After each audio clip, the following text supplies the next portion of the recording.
Hi everyone, Comic Reviewer here. This time reviewing on issue 3 of Beast Wars Transformers The Ascending. Now, as you know, this is the sequel series to Beast Wars The Gathering. That's meant to cover the sort of second story arc in the series. And the cover has Leo Prime in action with his team. And let's get on the story. It starts off with Big Convoy and his team locating to where the energy source is. And we see them saying, it has that whole big bad ambulance. Looks like it was once part of old Cybertron. I don't know, grew. And of course, we hear how Shockrat is going to deal with them personally. And him saying, soon, soon. That's all I ever hear from you two. You would do well to remember, both of you, who is master and who is servant. It turns out they're serving a greater evil, but of course we see how one of Big Convoy's teammates end up getting ripped in half and says he was nothing, a nobody. You, on the other hand, are a worthless sculp worth talking. And we see how back at the battle, Razorbeast is taking down his own teammates.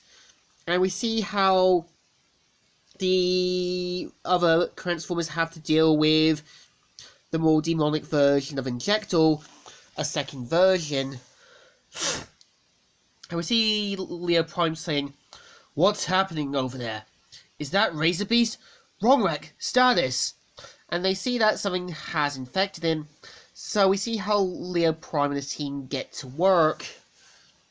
And we see how Transgito jokes how he kind of bears a resemblance to Injector, with him saying, must be your imagination, Transgito. You're in charge here, I guess. So what's it to you, Predacon? My name is Ravage. And we kind of see how they have to kind of join forces. And we see how Big Convoy tries to take down Shockrat, but of course to little to no success. And of course we see how Magnetron sees how this is getting them nowhere, and the threat that Unicron is slowly coming. And of course we see how Ravage talks about them joining forces, knowing they can't do this alone. And we see how Ravage says, there'll be nothing left to go home to. And we see how the other Maximals try to restrain Razorbeast. One of them, Talker, says, yes, at least UN doesn't have tusks. Whoops, stay, except I ask you.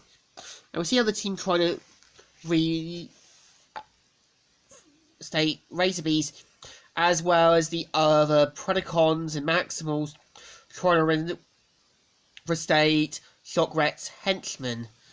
And we see how Polycool says, in the interest of long-term peace, of course.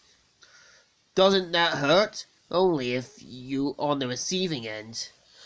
And of course, we see how Leo Prime tries to talk with Razorbeast, saying that he's proud of the mission he's done.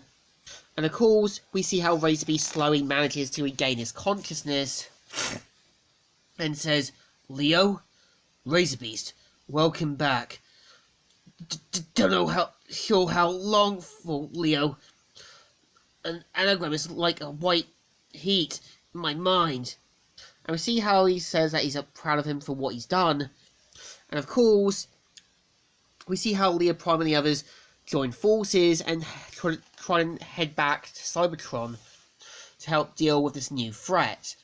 Of course, we see how another ship shows up, more of Shockrat's forces, and of course, they try to blast through, and of course, Leo Prime and the others try to make a clean getaway, and of course, some of the others do stay on Earth to help deal with the threat. And we see how Leo Prime, his team, and Ravage head back to Cybertron to pinpoint where they've been. But of course, we see how back at Cybertron during a Redux, just as a ship shows up and crashes, we see how Shockret is pleased that the ship that's there and the white lights are actually his other followers, which were meant to be toys from Beast Wars 2 and Neo, with different designs from after the whole Starscream to Hellscream and all that. And this is the story. So, issue 3 is kind of okay. I think they are trying to build up to a new story, but again, it's trying to be something similar to Beast Wars 2 and Neo. But I think Beast Wars The Gathering should have been more like that proper final. But I think it still deserves a thumbs in the middle. Kind of alright, but kind of okay. So, Comic Reviewer here, signing out.